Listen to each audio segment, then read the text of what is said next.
Chapter 29. Dumating si Jacob kina Laban. Nagpatuloy si Jacob sa kanyang paglalakbay hanggang sa dumating siya sa lupain ng mga taga-silangan. May nakita siyang isang balon ng tubig sa kaparangan. Sa paligid nito ay may 3 kawan ng mga tupang nagpapahinga. Sapagkat doon pinapainom ang mga ito. Ang balon ay may takip na malaking bato at binubuksan lamang ito kapag papainumin na ang mga tinipong kawan. Matapos painumin ang mga ito, muli nilang tinakpan ang balon. Tinanong ni Jacob ang mga pastol na naroon, "Taga saan kayo, mga kaibigan?" "Taga Haran," tugon nila. "Kilala ba ninyo si Laban na apo ni Nahor?" tanong niyang muli. "Oo," sagot naman nila. "Kumusta na siya?" tanong pa niya. "Mabuti," sabi naman nila. Hayon at dumarating si Rachel, ang anak niyang dalaga. Kasama niya ang kawan ng kanyang ama.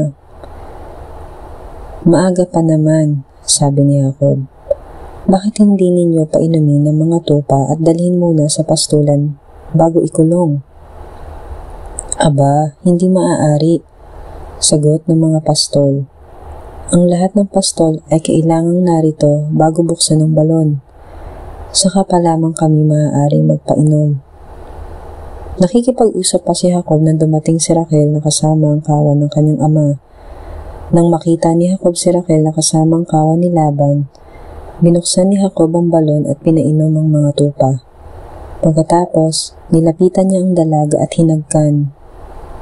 Napaiyak siya sa tuwa. Sinabi niya, "Ako'y pamangkin ng iyong ama, anak ng iyong tiya Rebecca."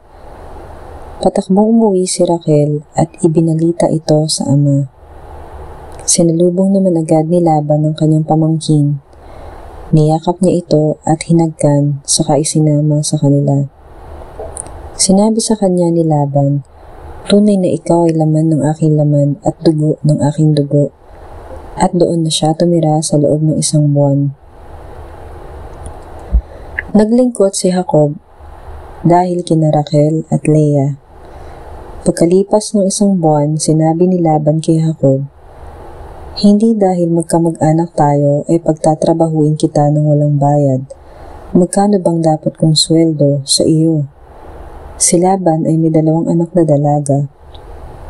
Si Leah ang nakatatanda at si Rachel naman ang nakababata. Mapapungay ang mga mata ni Leah, ngunit mas maganda at kaakit-akit si Rachel. Nabighani si Jacob kay Rachel, kaya't ang sabi niya kay Laban, "Paglilingkuran ko kayo ng 7 taon para kay Rachel." Sinabi ni Laban, "Mas gusto ko ang ikaw ang mapangasawa niya kaysa iba. Sige, dumito ka na." 7 taong naglingkod si Jacob upang mapasa kanya si Rachel. Ngunit iyon ay parang katumbas lamang ng ilang araw dahil sa laki ng kanyang pag-ibig dito. Sinabi ni Jacob kay Laban, "Dumating na po ang panahong dapat kaming makasal ng inyong anak." Naghanda ng malaki si Laban at ininyayahan ang lahat ng taga roon. Ngunit ng gabing iyon, hindi alam ni Jacob na ang pinasiping sa kanya ay si Leah, sa halip na si Rachel. Ibinigay naman ni Laban kay Leah ang alipin nitong si Zilpah. Kinaumagahan, nakita ni Jacob na si Leah palang kanyang kasiping, kaya sinabi niya kay Laban, "Bakit ninyo ito ginawa sa akin? Bakit ninyo ako nilinlang? Naglingkod ako sa inyo para kay Rachel, hindi po ba?" Sumagot si Laban, "Hindi kaugalian dito sa amin na mauna pang mag-asawa ang nakababatang kapatid. Patapusin mo muna ang 1 linggong pagdiriwang na ito at pagkatapos ay ibibigay ko sa iyo sa Rachel kung maglilingkod ka sa akin ng 7 taon pa." Sumang-ayon naman si Jacob at nang matapos ang pagdiriwang, ibinigay nga sa kanya ni Laban si Rachel bilang asawa. Ibinigay rin ni Laban kay Rachel ang alipin nitong si Bilhah. Sa wakas, naangkin na ni Jacob si Rachel. Mas mahal niya ito kaysa kay Leah, kaya't naglingkod pa si Jacob kay Laban ng 7 taon pa. Ang mga anak ni Jacob. Alam ni Yahweh na si Leah ay di gaanong mahal ni Jacob, kaya't niloob niyang magkaanak na ito. Samantalang si Rachel ay baog. Lalaki ang unang anak ni Leah. Ang sabi niya, nakita ni Yahweh ang aking suliranin. Ngayon, tiyak na mamahalin ako ng aking asawa, kaya't Ruben ang ipinangalan niya rito. Nagdalawang tao siyang muli at lalaki na naman ang kanyang naging anak. Kanyang sinabi, kaloob din ito sa akin ni Yahweh dahil narinig niyang ako'y hindi mahal ng aking asawa.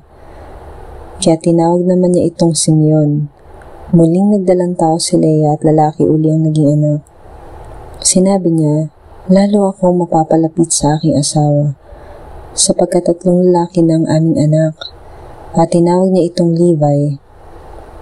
Nagdalang tao siyang muli at lalaki pa rin ang kanyang anak. Sinabi niya, ngayon pupurihin ko si Yahweh, kaya tinawag niya itong Judah. Pagkatapos nooy hindi na siya nagkaanak.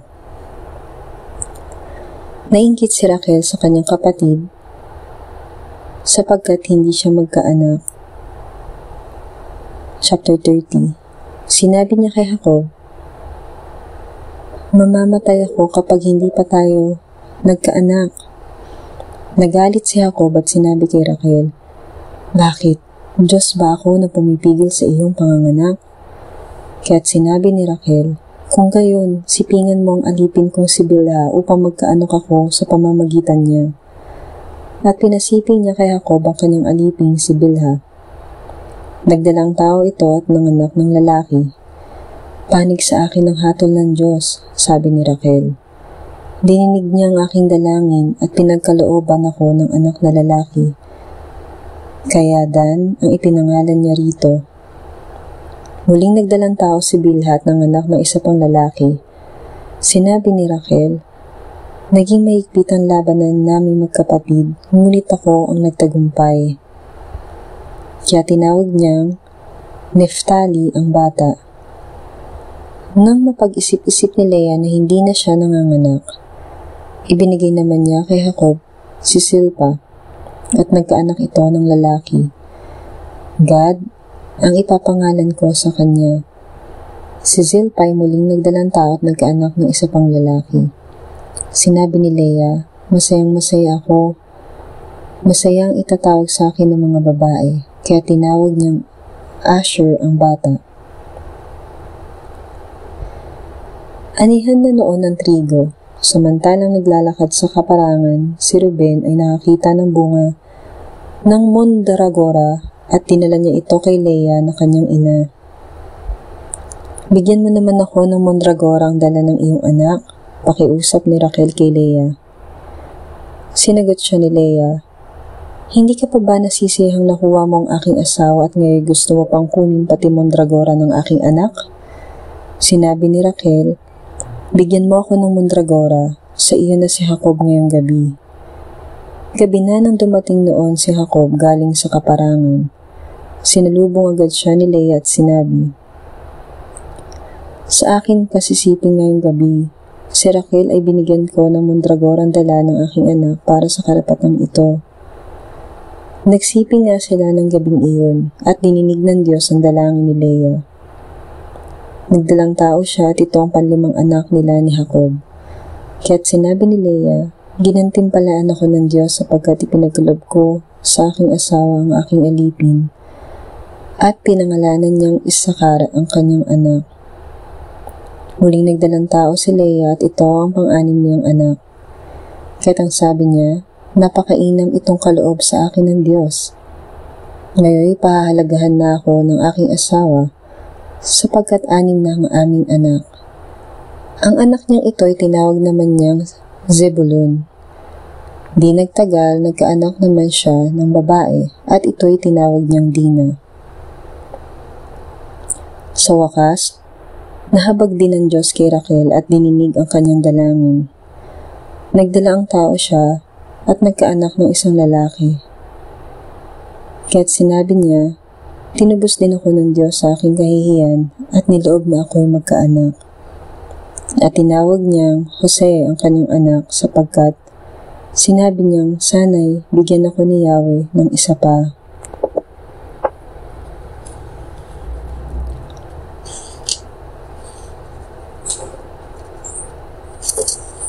Ang kasunduan ni Jacob at ni Laban. Nang maipanganak si Jose, sinabi ni Jacob kay Laban, "Pahintulutan na po ninyo akong makauwi. Isasama ko na po ang aking mga asawa at mga anak. Marahil po na may sapat na ang aking ipinaglingkod sa inyo dahil sa kanila." Sinabi ni Laban, "Kung maramarapatin mo itong sasabihin ko, batay sa karanasan ko sa panghuhula, tunay na pinagpala ako ni Yahweh dahil sa iyo. Sabihin mo kung magkano ang dapat kong ibayad sa iyo at babayaran kita." Sumagot si Jacob, "Alam naman ninyo kung paano ako naglingkod sa inyo at kung paano dumami ang inyong kawan sa aking pangangasiwa. Ang kaunti ninyong kabuhayan bago ako dumating ay maunlad na ngayon, sapagkat pinagpala kayo ni Yahweh dahil sa akin. Kaya dapat namang iukol ko na ngayon ang aking panahon sa aking sambahayan." "Anong gusto mong ibayad ko sa iyo?" tanong ni Laban. Sumagot si Jacob, "Hindi ko po kailangan ako'y bayaran pa ninyo. Patuloy ko nga alagaan ang inyong kawan kung sasang-ayon kayo sa isang kondisyon. Pupunta ako sa inyong kawan ngayon din at ibubukod ko ang mga tupang itim, gayon din ang mga batang kambing na may tagping puti. Iyon na po ang para sa akin. Sa darating na panahon, madali ninyong malalaman kung ako'y tapat sa inyo o hindi. Tuwing titingnan ninyo ang mga hayop na naging kabayaran ninyo sa akin, at mayroon kayong makitang hindi itim na tupa o kaya'y kambing na walang tagpi, masasabi ninyong ninakaw ko iyon sa inyo. Mabuti, iyan ang ating gagawin," tugon ni Laban. Ngunit ng araw ring iyon, ibinukod ni Laban ang lahat ng kambing na may tagpi, maging barako o inahin. Gayon din ang mga tupang itim at ito pinaalagaan niya sa kanyang mga anak na lalaki. Iniwan niya kay Jacob ang natira sa kawan at silang mag-aamay lumayo ng may 3 araw na paglalakbay. Dala ang alaga nilang kawan. Pumutol naman si Jacob ng mga sariwang sanga ng alamo, almendra at platano, at binalatan niya ang ibang parte upang magmukhang may batik. Inilagay niya ito sa painuman upang makita ng mga hayop tuwing iinom. Sa ganoong pagkakataon, nag-aasawahan ang mga hayop. Napaglihian ang mga batik-batik na sanga, kaya naging batik-batik ang kanilang bisiro. Ibinukod niya ang mga hayop na tagpian at itim sa kawan ni Laban upang ang mga ito ang laging natatanaw ng mga tupang puti. Sa gayon, parami ng parami ang sarili niyang kawan at ito'y hindi niya inihahalo sa kawan ni Laban. Ang batik-batik na sanga ng kahoy ay inilalagay lamang ni Jacob sa painuman kung malulusog na hayop ang nag-aasawahan. Ngunit, hindi niya ito ginagawa kung ang mga hayop na nag-aasawahan ay hindi malulusog. Kaya't malulusog ang kanyang mga hayop samantalang ang kay Laban ay hindi. Kaya't lalong yumaman si Jacob. Lumaki ang kanyang kawan at dumami ang kanyang alipin at mga kamelyo at asno.